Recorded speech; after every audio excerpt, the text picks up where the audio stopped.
The mind is a strange and beautiful wilderness, a place where the light of reason often fights a losing battle against the shadows of impulse. We are, at our core, creatures of contradiction, capable of breathtaking kindness and staggering cruelty, often within the span of a single breath. Our lives are a tapestry woven from threads of choice, but the most defining patterns are often created not by the grand, deliberate strokes of our plans, but by the frantic, unthinking splatters of our mistakes. We love to believe we are the architects of our own destiny, the calm captains of our souls, steering a steady course through the predictable waters of life. But the truth is far more humbling. We are more like passengers on a ship that is mostly on autopilot, lulled into a false sense of security by the gentle rhythm of the everyday. It is only when a rogue wave, a sudden storm, or a moment of sheer, unadulterated foolishness crashes over the bow that we are jolted awake, forced to confront the terrifying reality that the illusion of control we so cherish is just that, an illusion. The stories that truly matter, the ones that stay with us, scratch at the walls of our hearts, and make us question everything we thought we knew, rarely begin with a measured, well-reasoned decision. They often begin with a whisper, a dare, a moment of weakness, or a reckless joke gone horribly, irrevocably wrong. The first sliver of dawn was just beginning to paint the pale London sky, a tentative blush of rose and gold that did little to chase away the city's chill. It was the kind of cold that seemed to seep into the very marrow of your bones, a persistent, damp English cold that no amount of layers could truly keep at bay. The air was still and heavy, smelling of damp cobblestones, wet leaves, and the faint, acrid whisper of diesel fumes from the overnight delivery trucks that had long since retreated back to their depots. In the heart of the city, at the gates of St. James's Palace, a figure stood motionless, a statue carved from memory and tradition. He was one of the king's guard, a sentinel in a uniform that seemed to belong to a bygone era. His tall black bearskin hat was a formidable crown, and his tunic, a brilliant scarlet, was a slash of defiant color against the gray stone and monochrome gloom of the early morning. He was young, perhaps 22, his face a mask of stoic discipline. No flicker of emotion crossed his features. He stared straight ahead, his gaze fixed on some invisible point in the middle distance. His world had shrunk to the rhythmic beat of his own heart, the cold weight of the rifle on his shoulder, and the constant, low hum of the waking city that buzzed around him like a distant, indifferent beehive. Inside that seemingly impenetrable shell, however, the young soldier was a storm of thoughts. His name was Private Liam Davies. He was from a small, quiet village in Wales, a place of rolling green hills and sheep that outnumbered people 10 to 1. He had joined the army to escape the cloying smallness of that life, to see the world, to become something more than just another boy from the valleys. The first few months had been a blur of grueling training and raw excitement. And then he'd been posted to London, the jewel in the crown, guarding the very heart of the kingdom. But the excitement had quickly faded, replaced by a bone-deep weariness that he could not have anticipated. The job was not about adventure, it was about endurance. It was about standing for hours in the freezing rain, the piercing wind, and the suffocating summer heat. It was about becoming a piece of the landscape, a tourist attraction, as much a part of the scenery as the palace gates themselves. The constant stream of visitors, with their flashing cameras and incessant chatter, had become a blur of anonymous faces. They would try to make him laugh, wave their hands in front of his face, and ask him questions in a dozen different languages. He had learned to tune them all out, to see them not as people, but as a part of the background noise of his daily duty. He was not a person to them. He was a living mannequin, a photo opportunity. And he had become, in turn, something less than a person to himself. Today, however, the familiar background noise was starting to shift. A new group of tourists was gathering, their voices louder and more boisterous than the usual morning crowd. The quiet murmurs of appreciation were replaced by laughter and high-pitched shrieks of excitement. He could hear them in his peripheral awareness, a sharp contrast to the solemn, quiet respect the palace usually commanded. There were 4 of them Americans by the sound of their accents, loud, confident, and radiating an energy that felt disruptive to the palace's ancient, sleepy calm. They were clearly on holiday, their clothes bright and new, their faces flushed with the thrill of being in a foreign city. They were a typical group of friends on an adventure. 2 young men, Mark and Steve, and 2 young women, Chloe and Jenna. They had the kind of easy, unthinking confidence that came with their youth and their nationality, a belief that the world was their playground and they were its most important players. They had been bouncing from landmark to landmark, their phones clicking constantly, trying to capture every moment, every memory, in a digital file that they would likely never look at again. They were fueled by cheap coffee and jet lag, their senses overloaded by the sheer novelty of everything around them. The history of London was just a series of interesting backdrops for their photos, a theme park for their enjoyment. And now they had arrived at the gates of St. James's Palace, and the most interesting spectacle was the silent figure in red. Mark was the unofficial leader of the group, a natural showman who loved being the center of attention. He was tall and handsome, with a confident swagger that he had perfected over years of being the class clown. He saw the guard not as a symbol of a nation's history, an embodiment of a centuries-old tradition of duty and sacrifice, but simply as a target. A perfect, unmoving, silent target for a prank. He nudged Steve, his eyes gleaming with mischief. "Watch this," he whispered, a giddy, reckless energy bubbling up inside him. He couldn't help himself. It was the power of the audience, the feeling of having a captive crowd that goaded him on. He stepped closer to the soldier, his friends giggling behind him, their phones now raised, ready to capture the moment for eternity. Mark felt the eyes of the other tourists on him, a dozen or more people who had stopped to watch the impromptu performance. It was intoxicating. He loved the attention, the feeling of being the director of his own little comedy in the middle of the world's stage. In his backpack, he had a water bottle he'd been carrying all morning. He wasn't sure if it was empty, but it didn't matter. The idea, the sheer audacity of it, was the point.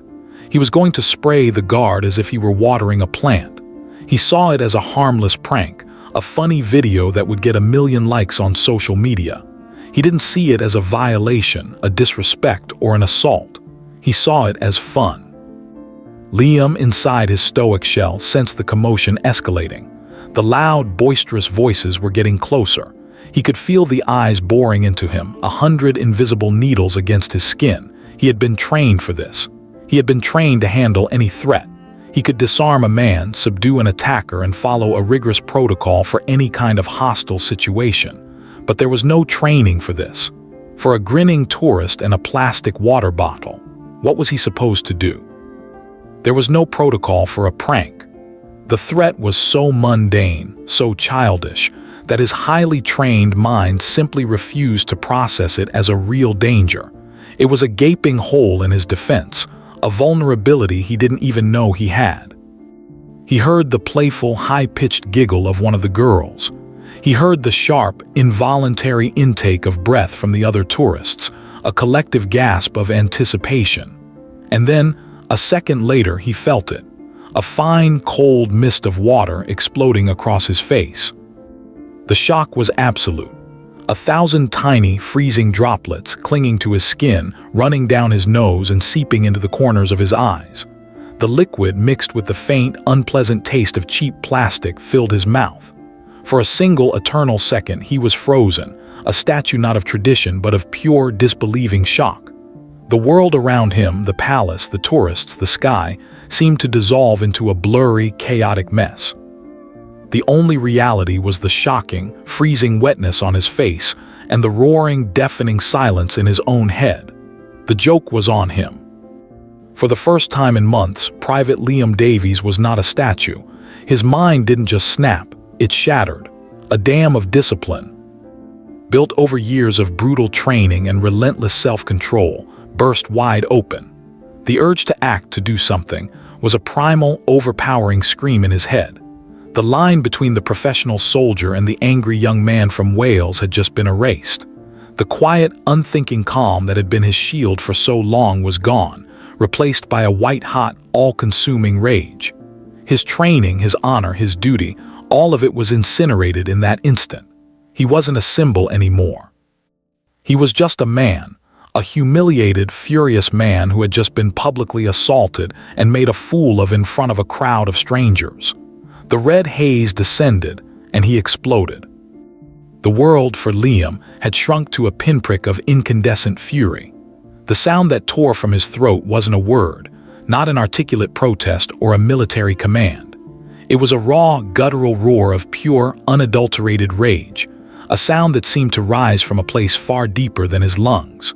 It was the bellow of a wounded animal, a sound of such primal ferocity that it was utterly incongruous with the stoic, silent statue he had been just moments before. It was a sound that silenced the morning. His body, trained for explosive, controlled violence, reacted before his brain could even formulate a thought. The rifle, a heavy, albeit ceremonial weapon, was no longer a symbol of his duty. It was an extension of his fury. He didn't swing it like a soldier, but like a man possessed, a club of polished wood and cold steel. He twisted violently on his heel, his scarlet tunic a blur of motion.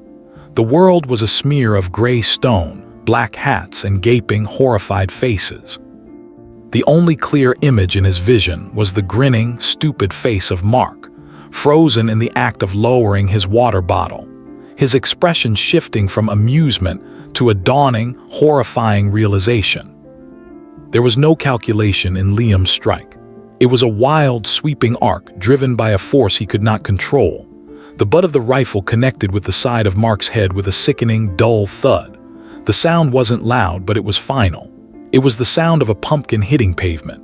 Mark's head snapped to the side, his neck bending at an impossible, grotesque angle. He didn't even have time to cry out. His eyes went wide, a look of pure, uncomprehending shock frozen on his face. Then he simply crumpled, a puppet with its strings cut.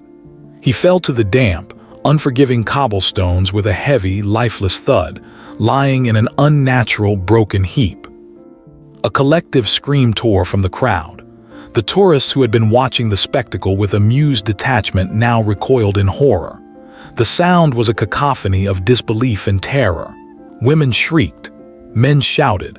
People were scrambling, pushing, and shoving, a desperate wave of human panic trying to escape the sudden, shocking violence. Chloe and Jenna screamed in unison, their high-pitched cries piercing the morning air. Jenna dropped to her knees beside Mark's body, her hands hovering uselessly over him, unable to touch, to help, to do anything. Her face was a mask of pure shock, her mouth a gaping, silent O.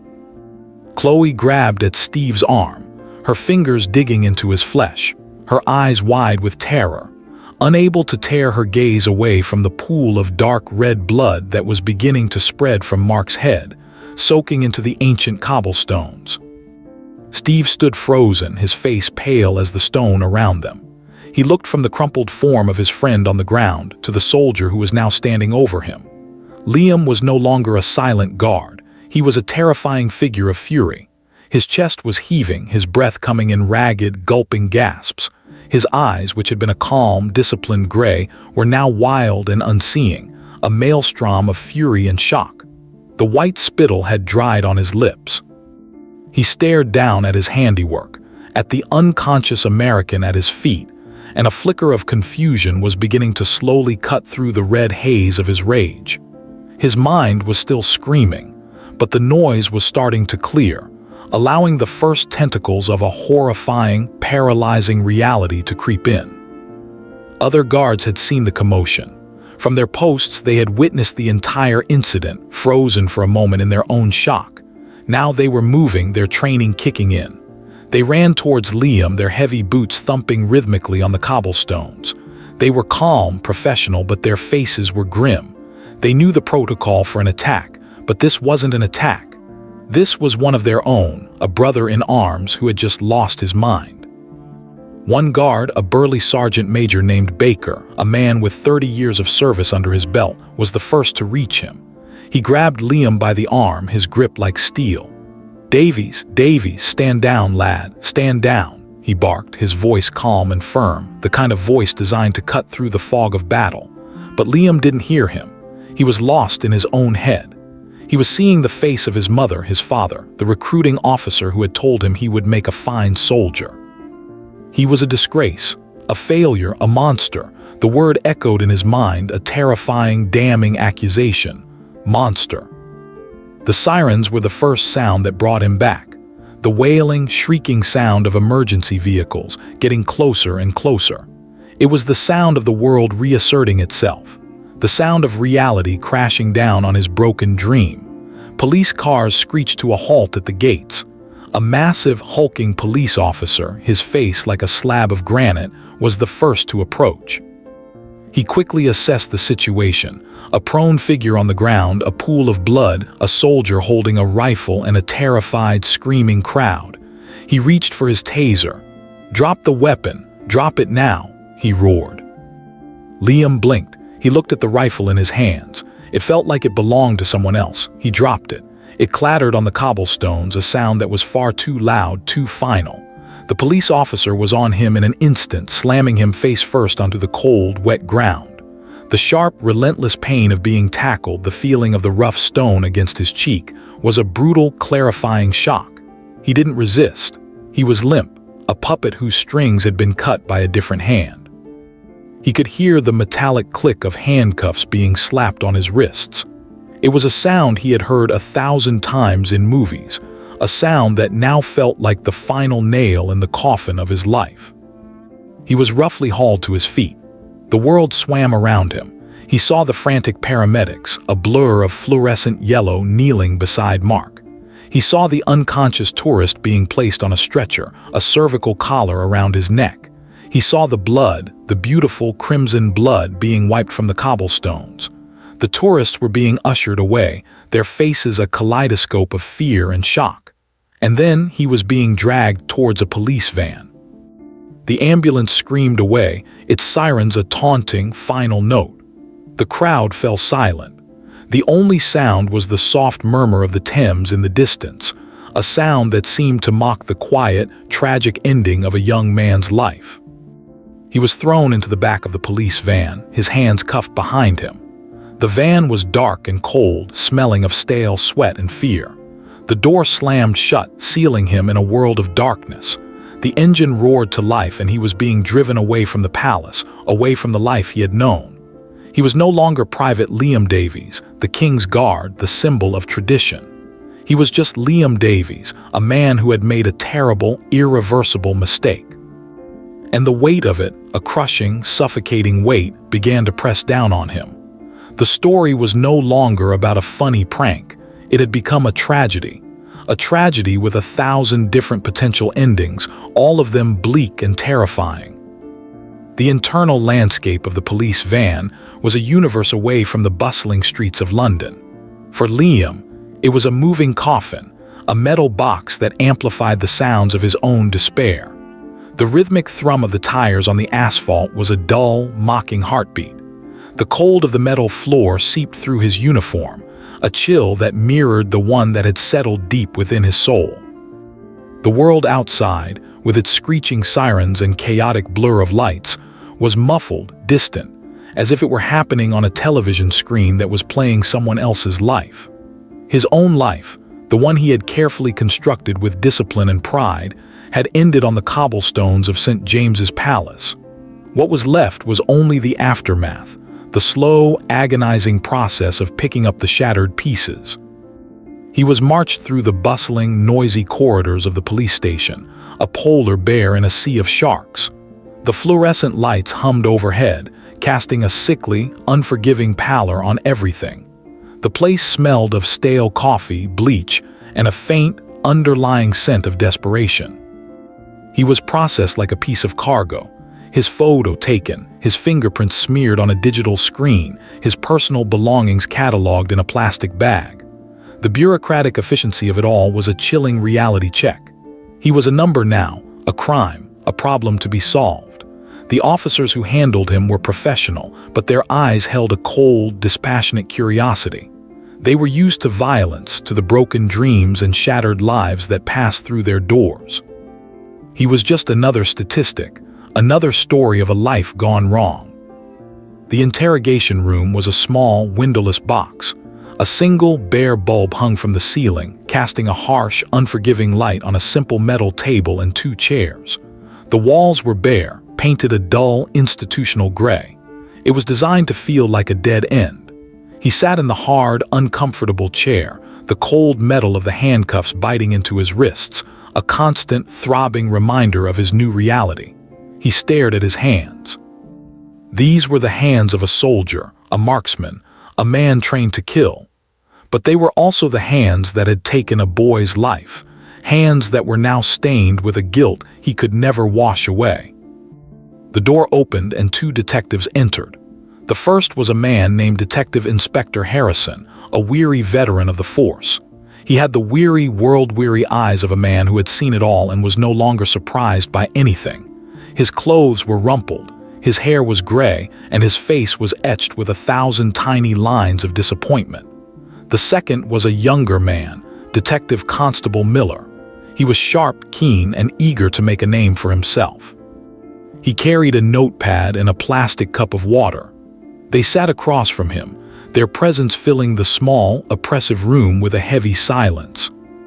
"I'm going to be straight with you, son," Harrison began, his voice a low, gravelly rumble. "You're in a world of trouble, you understand that, don't you? This isn't a bar fight. You're a serving soldier who just attacked a civilian tourist with a rifle. Your life as you know it is over." He wasn't being cruel, he was being honest. He was stating the facts, laying out the cold, hard truth. Liam nodded, his head feeling like it was filled with lead. He couldn't speak. Every time he tried, the words got stuck in his throat. The reality of the situation was too immense, too overwhelming. It was like trying to swallow the ocean. Miller, the younger detective, leaned forward. "What happened, son? Why did you do it? Was it a prank gone wrong? An accident?" There was a hint of eagerness in his voice, a desire to solve the puzzle, to understand the psychology behind such a sudden, brutal act of violence. Liam finally found his voice. It was a hoarse, broken whisper, barely audible. "He sprayed me with water in my face. I just saw red. I don't know why. I didn't mean to." The words hung in the air, a pathetic, inadequate explanation for the catastrophic event. "He sprayed you with water," Harrison repeated, his tone flat, disbelieving. He looked at the younger detective, a silent question in his eyes. Miller just shrugged. The police report from the scene was preliminary, but the witnesses all had the same story. The guard had been standing in silence. The tourist had held up a water bottle to his face. The guard had swung his rifle, and the tourist was now in the hospital. The motive was as clear as it was senseless. It was a crime born from a moment of madness, not from a premeditated plan. They pressed him for details, for an explanation, but he couldn't give them one. He was not a criminal mastermind, he was just a young man who had snapped. The interrogation went on for hours, but it was a bleak, repetitive cycle. They asked the same questions over and over, and he gave the same broken answers. I don't know why. It was a joke. It was supposed to be a joke." The words became a hollow mantra, a sound that was losing all meaning. The world outside the interrogation room continued to spin, but for Liam it had stopped. He was eventually allowed to make one call. He used it to phone his father. The line crackled, and then he heard his father's voice, a thick Welsh brogue that sounded so familiar it made his heart ache. "Liam, is that you, boy? Where are you? I've been hearing strange things on the news about a soldier in London. Is that you? Tell me it's not you." Liam's throat was tight.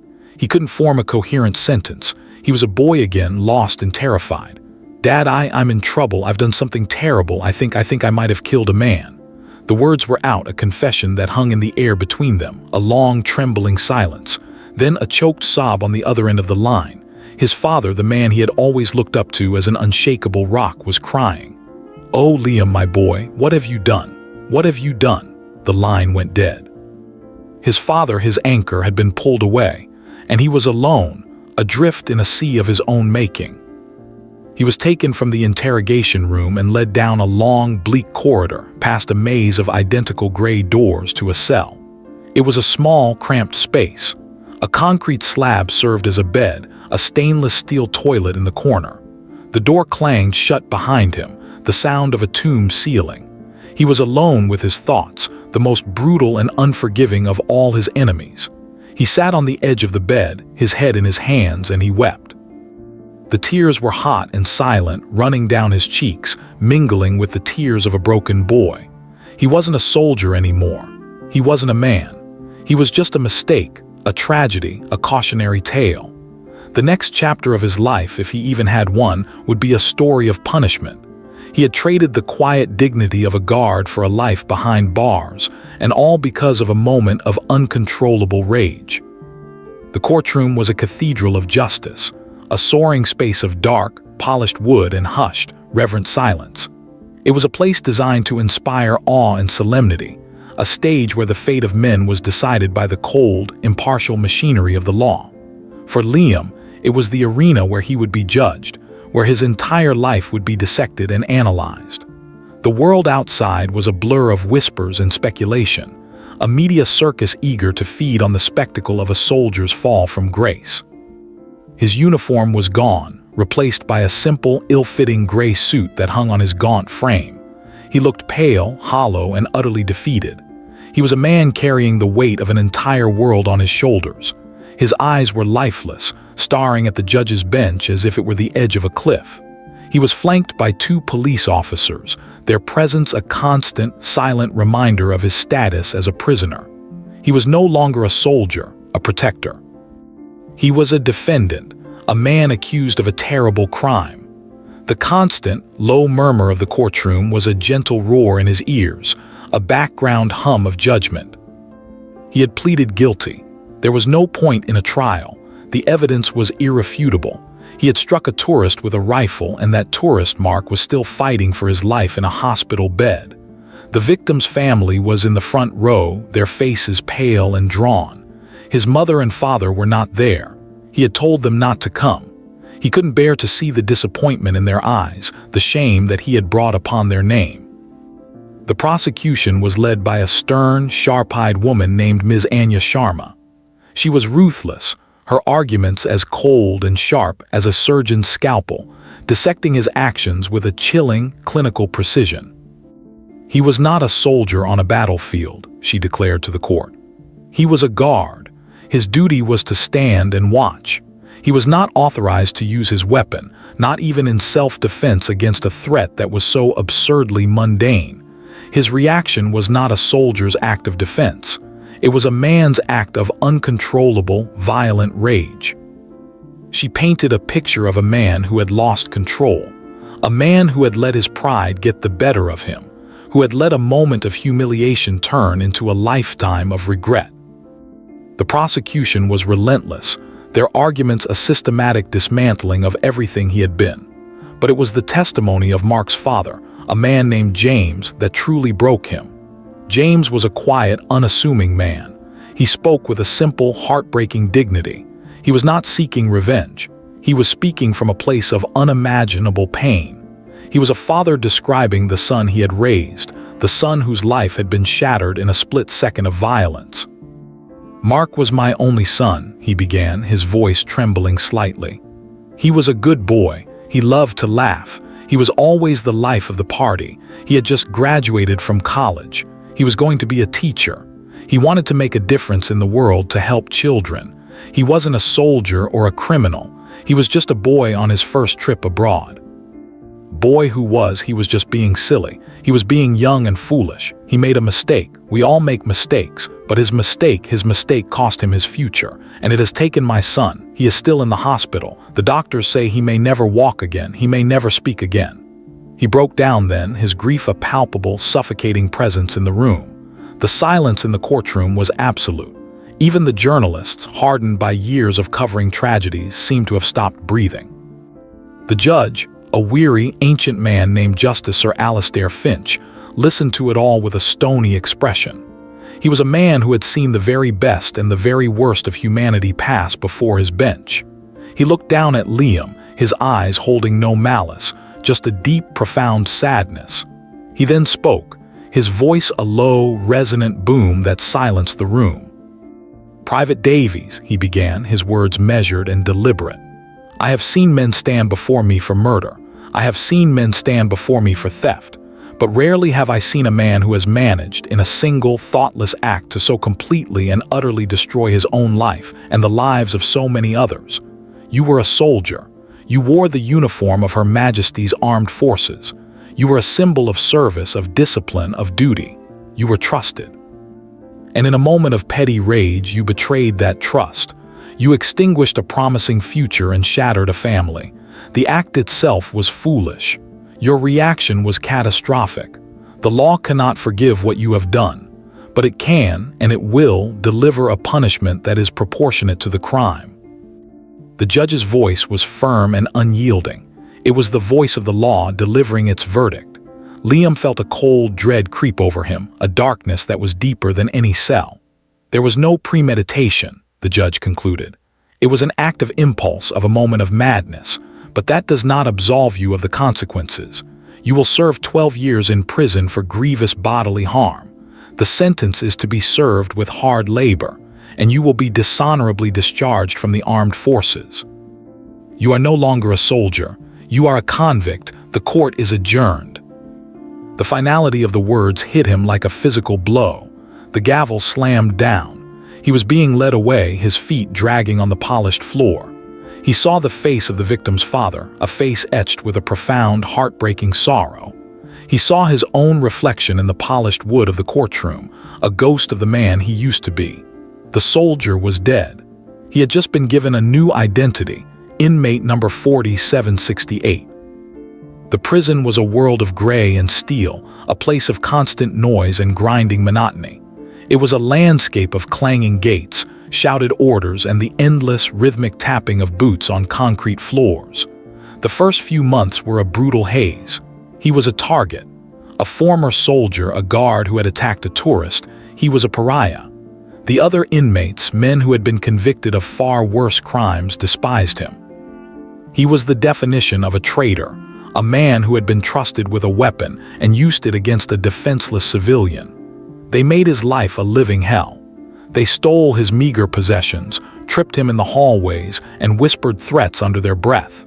He learned to be invisible, to shrink into the shadows, to make himself as small and insignificant as possible. He was assigned to the laundry, a hot, oppressive room filled with the smell of sweat, bleach, and industrial-grade detergent. It was a soul-crushing, monotonous task that left him exhausted and filthy. He would watch the hours crawl by, his mind a prison within a prison, replaying the events of that day over and over again. He saw the water bottle, the grin, the terrified face of the tourist. He saw the blood on the cobblestones. He saw the faces of his parents, etched with disappointment and shame. He saw the face of Mark's father, a man whose life he had shattered. The guilt was a constant, gnawing presence, a worm that burrowed deep into his soul, feeding on his remaining sanity. He was a shell of a man, a creature of pure, unadulterated regret. The story of his life had become a cautionary tale, a grim reminder of how one terrible choice can erase everything you ever were. Time in prison didn't flow, it oozed. It was a thick, viscous substance that clung to everything, making each day feel like a decade. The years were marked not by celebrations or milestones, but by the slow, grinding count of meals, lockdowns, and the endless, repetitive cycles of the prison regime. Liam had become a part of the institution, a ghost in the machinery. He had learned to survive, to navigate the treacherous social currents of the inmate population. He had developed a hard, protective shell, a stoicism that was a thin veneer over a core of unending sorrow.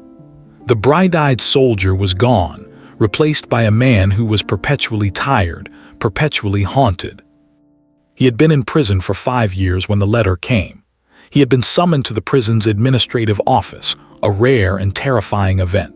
He was not a man who received visitors, not a man who got news. He shuffled down the long, gray corridors, his mind racing with 1,000 dark possibilities. Was his mother sick? Was his father dead? The guard who accompanied him was silent, his face a blank mask. He was led into a small, sterile room. There was a single metal table bolted to the floor, and sitting on the other side of it was the governor of the prison. Governor Thompson was a tall, gaunt man with the weary, calculating eyes of a bureaucrat who had seen every kind of human tragedy pass through his gates. He was not a man given to emotion. He motioned for Liam to sit. The silence in the room was heavy and oppressive, broken only by the low hum of the fluorescent lights. "Davies," the governor began, his voice a low, flat monotone. "You have a visitor. A request has been made. It's unusual." He paused, his eyes studying Liam's face for a reaction. "It's from the family of the man you attacked, the American tourist." Liam's world tilted. His heart, which had long since been a cold, dead thing in his chest, gave a single, painful lurch. Why?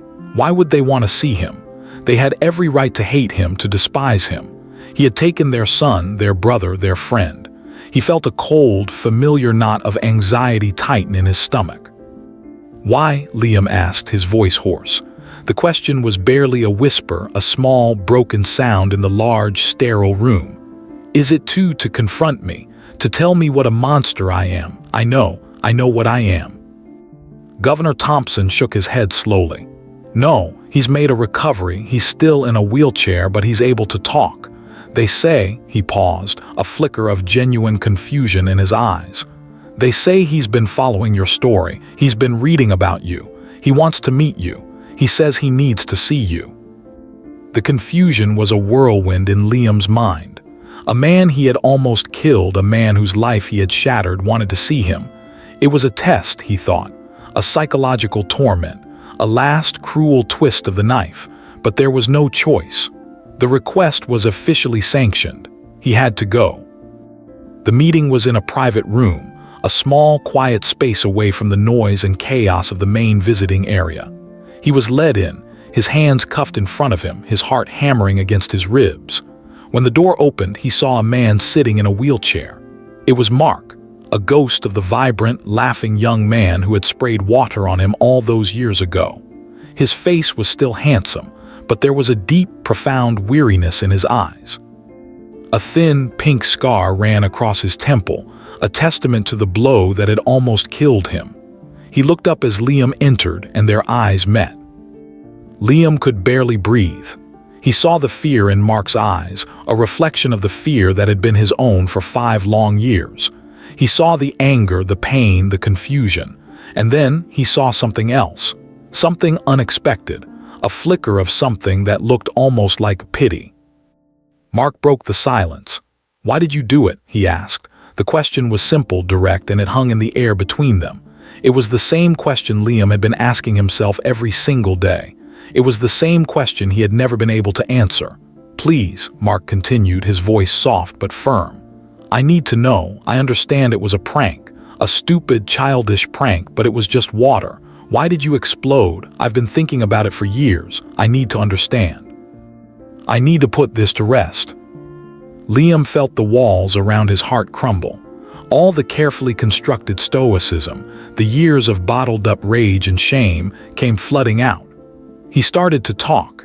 He spoke of his small, isolated village in Wales, of his desperate need to escape, of the crushing monotony of his job.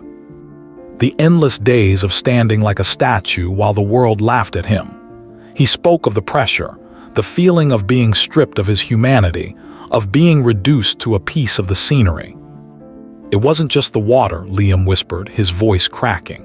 "It was everything. It was the end of a long line of not being seen, not being heard, not being respected. And you just came along and you did that to me in front of everyone. It was like I was nothing. Like my whole life, everything I'd ever worked for was just a joke. You made me feel like a joke. I didn't see a human being, I saw a threat. And I reacted. It was stupid and wrong, and I know it's no excuse, but it's the truth." Mark listened in silence, his face a study in concentration. He didn't interrupt. He didn't judge. He just listened. After Liam finished, there was a long, heavy silence. The room was thick with the weight of years of pain. "I've been angry for a long time," Mark said finally. "Angry at you. Angry at myself for being so stupid. Angry at the world for taking my legs away from me. I couldn't walk, couldn't talk properly, couldn't even go to the bathroom by myself. I hated you. I wanted you to suffer the way I was suffering." He paused, taking a deep breath. "But something changed," he continued. "After a while, the anger it was so exhausting. It was eating me up inside. I started to read. I read your file, I read your story. I saw a picture of your family. I saw the same sadness in their eyes that I saw in my own father's eyes. I realized that you were just as broken as I was. You just expressed it with your fists." He looked directly into Liam's eyes, his gaze steady and unwavering. "I've spent 5 years being a victim, Liam. That's a terrible way to live. And I'm tired of being a victim. I don't want to hate you anymore. I'm not saying I forgive you for what you did. I don't think I can ever forget it, but I don't want to be your enemy. I want to be a human being again. And I think for both of us to do that, we have to let go of this anger." A wave of emotion, so powerful it was almost painful, washed over Liam. He had expected hatred, condemnation, maybe even a physical attack. He had never in his wildest dreams expected this. A hand extended, not in anger, but in an offering of peace. Mark reached out his hand, his face a mixture of exhaustion and tentative hope. "I'm sorry, Liam," Mark said. "I'm sorry for the spray, I'm sorry for the joke. I was young and stupid. I never meant to hurt you. I didn't understand what you were going through. I just saw a man in a funny hat." Liam stared at the extended hand, his vision blurring with tears. His entire life had been a torrent of rage, regret, and self-loathing. He had never expected to find any measure of peace. He had never expected to be seen as a human being by the very man he had almost killed. He slowly, tentatively, reached out and took Mark's hand. Their grip was firm. It was a handshake that bridged a chasm of pain and anger, a testament to the possibility of redemption, even in the most broken and tragic of circumstances. It was the beginning of a long and difficult healing. It was a story of how a stupid, reckless act of violence can be transformed, through courage and a profound act of empathy, into a story of atonement and forgiveness. He was still a prisoner, but for the first time in years, he felt a flicker of hope. The future was still uncertain, but he was no longer alone, and the heavy chains of his guilt, for the first time, felt just a little bit lighter.